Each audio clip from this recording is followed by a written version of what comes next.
함께 보실 하나님 말씀은 요한 3서입니다. 요한 3서. 11절 한 구절만 읽고요. 성경은 전체를 한번 보겠습니다.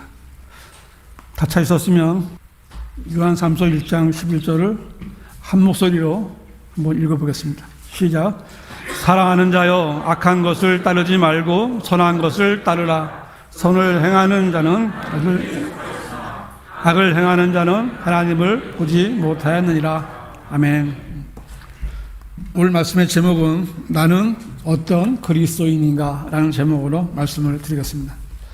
모든 사람은 다 죄인이죠. 우리도 죄인이고 죄의 값으로 죽을 수밖에 없었습니다.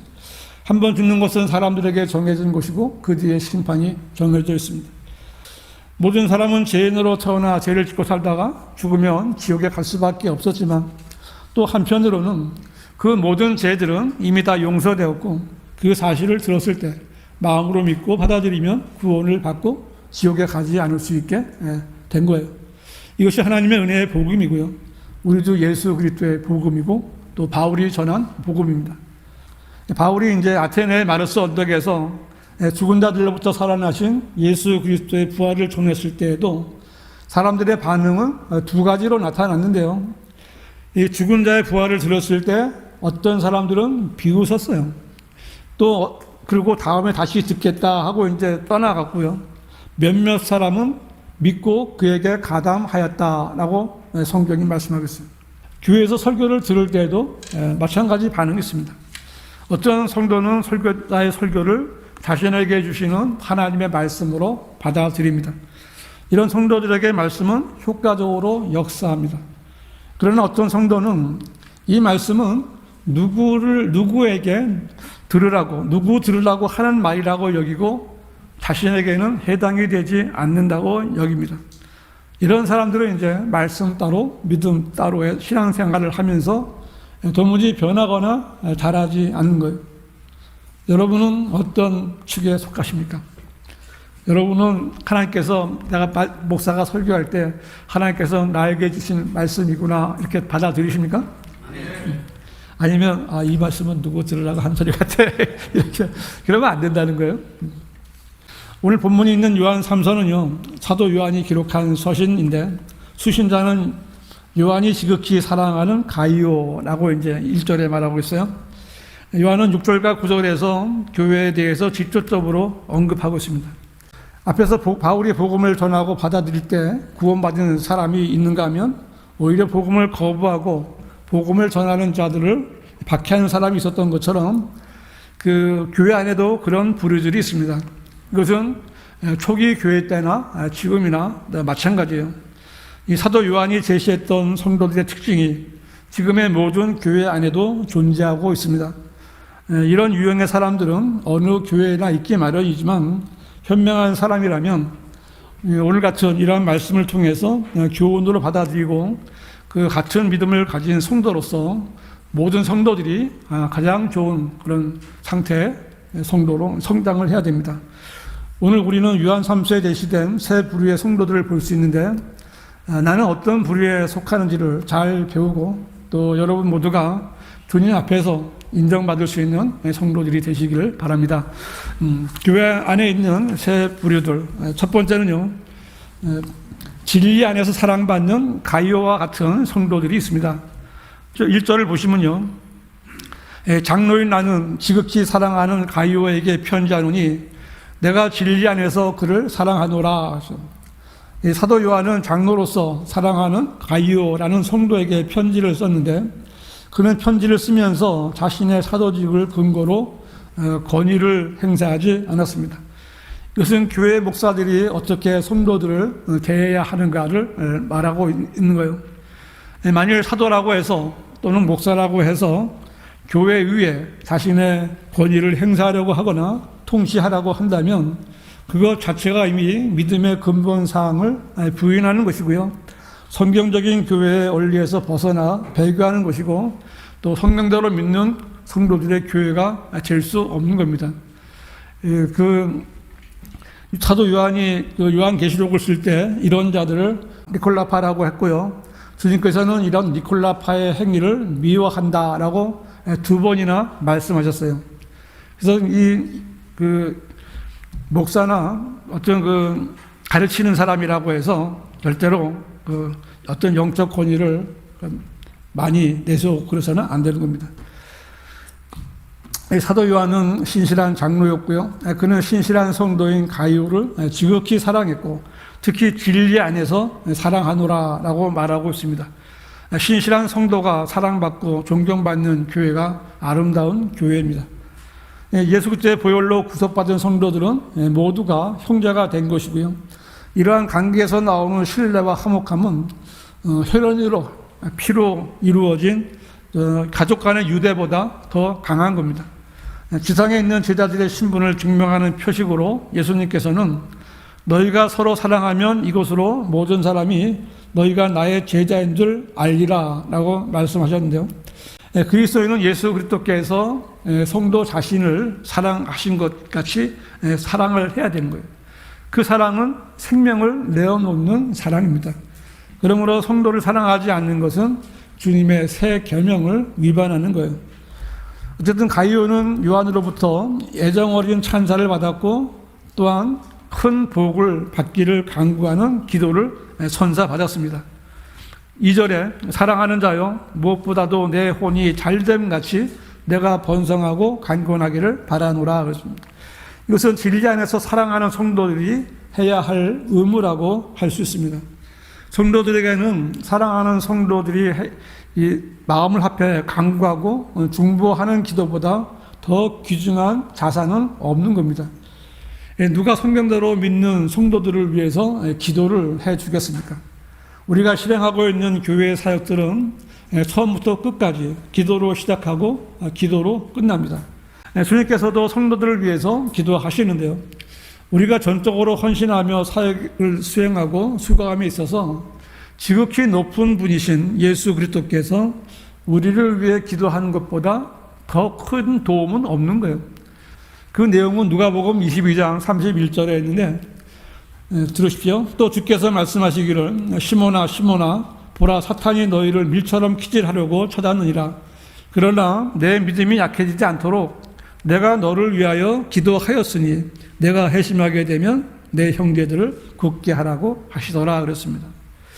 사탄은 언제나 성도들을 키질의 대상으로 삼고 울부짖는 사자처럼 산길자를 찾아 두루 다닙니다. 이러한 사탄의 공격을 이길 수 있는 것은 성도의 믿음뿐이에요. 예수님께서는 이 베드로의 믿음이 약해지지 않도록 그를 위해서 기도해 주셨습니다. 물속에서 구원받은 것은 베드로의 몸에 대한 것이었지만 예수님께서 베드로의 믿음을 위해 기도하신 것은 그의 혼과 관계가 있는 겁니다. 이처럼 성도의 기도는 다른 성도들을 세워주는 특권이 되는 겁니다. 나를 위해 기도하는 성도들로 인해서 내가 얼마나 큰 유혹들을 피해왔고 또 얼마나 큰 위험에서 보호를 받았는지 누가 알 수 있겠습니까? 성도들의 기도로 인해서 우리의 혼을 파괴시키려는 죄들이 얼마나 많이 내 안에서 시작되지도 못하고 사라지게 되었는지 그 누가 말할 수가 있겠습니까? 우리가 영원에 가면 우리는 우리의 성도들의 그 중보로 받은 유익들이 얼마나 많았는지 다 알 수 있게 될 겁니다. 여기서 장로이며 예수님의 제자요 하나님께서 저 선정하신 사도이고 예수님께서 사랑하셨던 사람인 요한의 기도 제목 명단에 들어있었던 가이오는 참으로 복받은 사람이었습니다. 그는 어떻게 해서 이런 복을 받게 되었을까요? 3절에 보시면 이는 형제들이 와서 내 안에 있는 진리를 증거하고 내가 진리 안에서 행한다고 함으로 내가 매우 기뻐하였습니다. 나의 자녀들이 진리 안에서 행한다는 것을 듣는 것보다 더 큰 기쁨이 없느니라 그랬습니다. 여러분 마음도 이렇습니까? 그리스도인은 이렇게 해야 되는 거예요. 그죠? 가이오는 그의 동료들 가운데서 좋은 평판을 얻었어요. 요한은 진리 안에서 행하는 그로 인해서 아주 큰 기쁨을 얻었던 겁니다. 8절에서 요한은 가이오를 진리를 위해 일하는 동역자라고 이제 부르고 있습니다. 구령한 성도가 함께 사역에 동참하는 것보다 더 큰 기쁨은 없습니다. 모든 성도는 서로 동역자가 되어야 되는 거예요. 진리 안에서 신실하게 선을 행함으로 교인이 아니라 그리스도인으로서 다른 성도들에게도 인정받고 주님에게도 칭찬을 받을 수 있는 성도들이 되시기를 바랍니다. 교회 안에 있는 세 부류들, 두 번째로 성도들 중에는 으뜸이 되기를 좋아하는 성도들이 있습니다.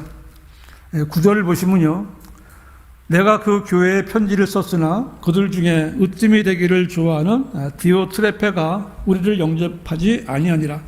그러므로 내가 가면 그가 행하는 일들을 기억하리라. 그가 악한 말로 우리를 헐뜯고 그것으로도 만족하지 않고 형제들도 영접하지 아니하며 그렇게 하고자 하는 자들을 방해하여 교회에서 내어 쫓는도다 그랬습니다. 이 구절들은 시대는 바뀌어도 사람은 변하지 않는다는 사실을 말씀하고 있는 거예요.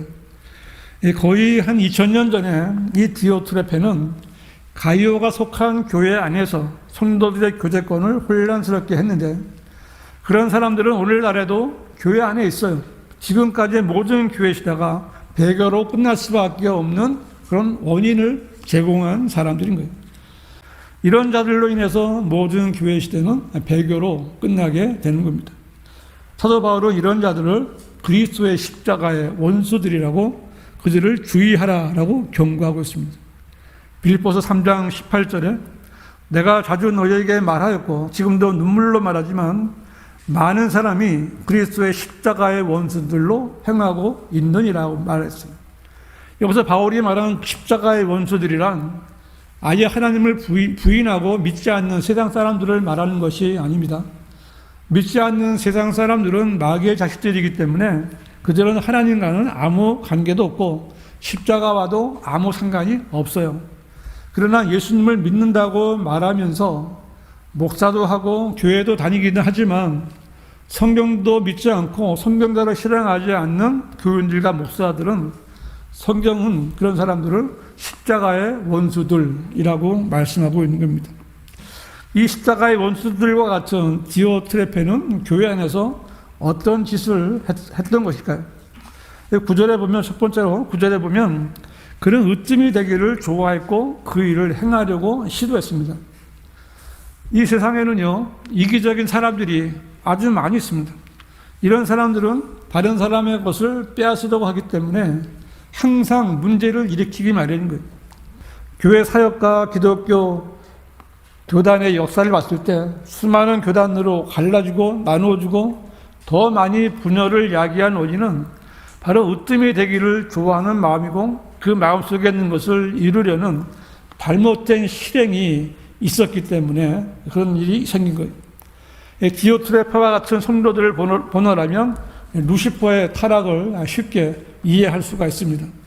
이 기름 부음 받은 그룹인 루시퍼는 으뜸이 되려고 하는 야욕이 들어가자 하나님의 보좌를 넘보았고요, 하나님께서 그에게 주신 능력을 잘못 사용해서 하나님께 반역했고 또 천사들을 미혹했던 거예요. 오늘날 교회들의 분쟁 원인도 장로들이나 목사들, 권사들이 서로 지배권을 갖고 서로 으뜸이 되고자 하는 마음이 있기 때문에 그렇게 된 거예요. 이렇게 두 번째로 디오트레페처럼 으뜸이 되고자 하는 성도는 다른 성도들을 잘 돌아보지 않는 특성이 있습니다. 본문에 보면 디오트레페는 사도들조차 영접하지 않았고요, 오히려 악의적인 말로 그들을 헐뜯고 그것으로도 만족하지 못하고 요한을 따르던 형제들을 또한 거부하려고 했습니다. 사도 요한은 지금 교회 안에 있는 한 성도를 지목해서 그의 행실에 대해 책망하면서 자신이 가면 그 일을 기억하여 디오트레페가 그의 입으로 말한 것들과 교만한 마음을 품은 것에 대해 책망하며 어떻게 징계할 것인가를 언급하고 있는 겁니다. 사도 요한은 사랑의 사도라고 불렀지만 교회 안에 있는 그 교만하고 으뜸이 되고자 하는 마음으로 행한다면 그것은 교만한 마음에서 나온 것이고, 으뜸이 되고자 하는 마음을 가진 성도들에 대해서 바로 잡아야 한다라는 것을 분명히 말하고 있는 겁니다. 비록 그 일이 좋은 의도로 시작되었다 하더라도 자기를 높이는 으뜸이 되고자 하는 마음으로 행한다면 그것은 교만한 마음에서 나온 것이고, 그런 마음으로 시작한 일은 좋은 열매를 맺을 수가 없는 겁니다. 성경은 그러므로 너희는 그들의 열매로 그들을 알게 되리라고 말씀하십니다. 좋은 나무는 좋은 열매를 맺고 나쁜 나무는 나쁜 열매를 맺는 겁니다. 좋은 나무가 나쁜 열매를 맺을 수 없고 나쁜 나무가 좋은 열매를 맺을 수 없다는 것이 하나님께서 정하신 원칙입니다. 거듭난 그리스도인은 열매를 맺어야 되는데 그리스도인이 맺는 열매는 두 가지 있어요. 첫째는 성령의 열매로서 사랑과 기쁨과 화평과 오래 참음, 친절과 선함과 믿음과 온유, 절제예요. 9가지지만 한 성령의 열매입니다. 성령의 열매에는 그 9가지 요소가 다 들어가 있는 거예요. 왜냐하면 이제 둘째는 이제 구령의 열매인데, 구령은 잃어버린 혼들에게 예수 그리스도의 복음을 전하여 찔림을 줌으로써 죄인들의 혼을 예수 그리스도께로 이기오는 일입니다. 이 일은요, 천사도 할 수 없는 일이에요. 천사는 뭐 우리보다 능력이 많으니까 많은 일을 할 수 있겠지만 이 복음을 전하는 일을 할 수 없어요. 오직 이 구령은요, 내가 구원받고 그 가치를 아는 그리스도인만이 할 수 있는 거예요. 그래서 어떤 사람은 구원받아도 그 가치를 모르기 때문에 입을 열어서 전하지 못하는 겁니다. 그래서 참 그리스도인은 이러한 열매를 맺는 일 때문에 너무나 바빠서 다른 일을 할 틈이 없을 정도입니다. 이게 그리스도인이에요. 그러나 교만해져서 으뜸이 되기를 좋아하고 또 다른 성도들이 하나님의 사역에 동참해서 열매를 맺는 것을 좋아하지 않는 이 디오트레페 같은 성도들은 이런 열매를 맺는 것과는 거리가 먼 사람들입니다. 선교에 대한 부담이나 혼들을 이겨오는 것에 대한 열망도 없고 또 십자가의 거침을 이겨낼 능력도 없이 으뜸이 되고자 하거나 열심히 열매를 맺는 일을 하는 성도들을 악한 말로 헐뜯는 성도는 교회 안에 다른 성도들로부터 인정을 받을 수가 없는 겁니다. 디오트레페는요, 아직도 살아있어요. 그리고 그의 영은 아직도 역사하고 있습니다. 시대는 변했지만 참으로 사람은 여전히 변하지 않는 겁니다. 디오트레페가 그 예입니다. 성령께서는 우리가 따르지 말아야 할 본으로 디오트레페를 성경에 기록해 놓으셨습니다. 지금은 정말 마지막 때입니다. 일할 시간이 얼마 남지 않은 때예요. 성경대로 믿는 그리스도인은 으뜸이 되고자 하거나 다른 사람을 판단하는 사람이 아닙니다. 이 교인이 아니라 그리스도인으로서 보다 겸손한 섬김으로써 주님으로부터 칭찬을 받는 성도들이 되시기를 바랍니다. 교회 안에 있는 세 부류들, 세 번째로 선을 행하여 좋은 평판을 듣는 그리스도인이 있습니다. 1장 11절 보세요. 사랑하는 자여, 악한 것을 따르지 말고 선한 것을 따르라. 선을 행하는 자는 하나님께 속하였으나 악을 행하는 자는 하나님을 보지 못하였느니라. 데메트리오는 모든 사람과 진리 그 자체로 좋은 평판을 받았으니 실로 그러하도다. 우리도 증거하노니 너희는 우리의 증거가 참된 줄을 아느니라 했어요.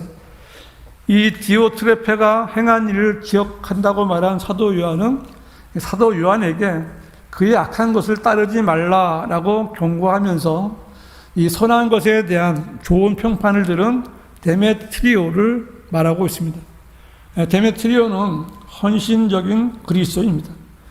교회가 유지되고 운영되는 것은 헌신적인 성도들의 본이 되는 데메트리오 같은 성도들이 힘에 넘치게 헌신적으로 교회를 섬기기 때문에 교회가 성장하는 겁니다. 데메트리오는 그를 아는 모든 사람들로부터 좋은 평판을 받았습니다. 이런 평판은 그리스도인으로서 어려운 일이지만 데메트리오는 그런 삶을 살았던 거예요. 데메트리오는 진리 그 자체로 좋은 평판을 받았어요. 이 말씀은 그가 성경대로 믿는 그리스도인으로서 선을 행하는 기준에 있어서 성경에 있는 것은 행했지만 성경에 없는 것은 행하지 않았다는 것을 증거하고 있는 겁니다. 데메트리오는 자신의 선한 행위로 인해 모든 사람들에게 좋은 평판을 받은 겁니다. 그리스도는 모든 사람들에게 선을 행하여 좋은 평판을 받아야 한다는 것을 말씀하고 있습니다. 성경은 여러 곳에서 그리스도인들의 선한 행위에 대해 권면하고 또한 명령하고 있는데요. 에베소서 2장 10절에서는 우리는 그분의 작품이니 그리스도 예수 안에서 선한 일들을 위하여 창조되었느니라. 그 일들은 하나님께서 미리 정하시어 우리로 그것들 가운데서 행하게 하려 하신 것이라 그랬어요. 그리스도인은 거듭난 이 새로운 피조물은 예수 안에서 선한 일들을 위하여 창조되었다라고 말씀하고 있고요. 또 디도서 2장 14절에서는 그가 우리를 위하여 자신을 주신 것은 우리를 모든 죄악에서 구속하시고 자신을 위해 정결케 하사 선한 일에 열심을 내는 독특한 백성이 되게 하려 하심이니라 라고 말씀하고 있습니다. 하나님께서 우리를 위해서 자신을 주신 것은 우리가 정말 주님을 위해서 자신을 정결케 하고 선한 일에 열심을 내는 독특한 백성이 되게 하시려고 그렇게 하셨다. 그리고 데살로니가 전서 5장 21절에는 모든 일을 시험하여 보고 선한 것을 붙잡으라 라고 명령하고 있습니다. 이처럼 그리스도인은 선한 행위로 자신이 구원받은 성도라는 것을 입증할 수 있어야 돼요. 그것이 하나님의 명령이고 당연히 해야 될 일임을 알아야 됩니다. 그런데 그리스도인이 이 약한 세상을 살아간다는 것은 쉬운 일이 아니잖아요. 또 어떤 일은 어떻게 해야 하는지 의문이 생길 때도 있지만 은혜 아래에 있는 그리스도인이 지켜야 할 몇 가지 원칙들이 성경에 기록되어 있습니다. 로마서 14장 7절에 보시면요. 이는 우리 중에는 아무도 자신을 위해 사는 사람이 없고 자신을 위해 죽는 사람도 없기 때문이라 그랬어요. 그리스도인이 지켜야 할 첫째 원칙은 자신을 위해서 살지 않는다는 거예요. 그런데 이 말씀은 정말 우리가 납득하고 체득하기가 어려운 진리입니다. 그리스도인은 살아도 주를 위해 살고 죽어도 주를 위해 사는 사람들인 동시에 남에게 미칠 어떤 영향을 생각하는 가운데 다른 사람을 의식하며 살아가는 사람들입니다. 그래서 내 삶을 내가 살아가는데 누가 상관하겠느냐라고 생각하는 것은 아주 잘못된 생각입니다. 그래서 어떻게든 다른 사람들에게 나쁜 영향을 끼치지 않도록 노력하며 사는 것이 이것이 그리스도인으로서 제일 중요한 일일 수 있는 거예요. 그 다음에 두 번째 원칙은 로마서 14장 16절에 그러므로 너희의 선한 것이 비방받지 않게 하라는 말씀입니다. 즉 그리스도인은 자신이 전파하는 그리스도의 증거가 비방받지 않도록 하는 것이 중요한 겁니다. 그리스도인이 세상을 향해 복음을 전하면 사람들은 그 성도에게서 어떤 비방거리를 찾아내기 위해서 눈에 불을 켜고 보기 시작하는 거예요. 내가 말하고 전하는 대로 행함이 없다면 즉시 비방을 받게 되는 거예요. 아, 저것들은 말만 해. 입만 살았어. 이렇게. 그렇게 되면 안 되겠죠. 그래서 그리스도인은 자신이 전파하는 증거가 비방받지 않게 하기 위해서 주의하지 않으면 안 되고요. 그 다음에 세 번째 원칙은 로마서 14장 21절에 그 무엇으로든지 내 형제를 넘어지게도 아니하고 실족하게도 아니하며 연약하게 하지 않는 것이 좋은 것입니다. 이 인생에서 별 의미가 없는 일에 넘어지고 실족하는 성도들이 아주 많이 있습니다. 그리스도인은 그리스도 안에 형제를 연약하게 만들지 말아야 되고 만일 형제들 간에 서로 마음을 닦고 지내다가 결과적으로 한 형제가 교회 전체를 미워하거나 온전한 교제를 갖지 못하다가 교회를 떠난다면 그 형제를 넘어지게 하고 실족하게 하는 거죠. 우리는 그리스도인이지만 모두 연약한 지체들입니다. 연약한 사람들이에요. 서로 돌아보고 서로 세워줄 줄 알아야 되는 거예요.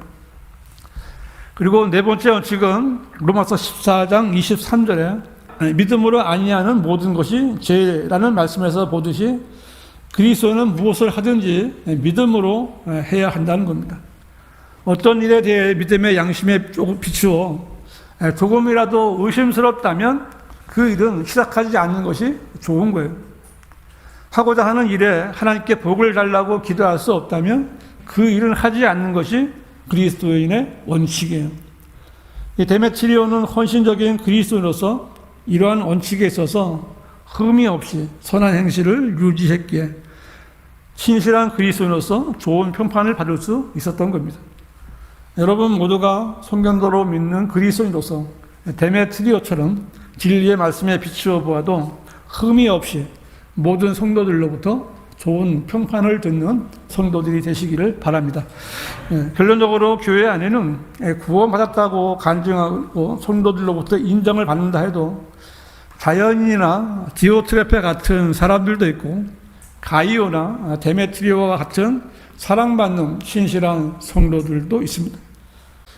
이 구원받았으면 순수한 말씀의 젖을 먹고 자라야 되는 거예요.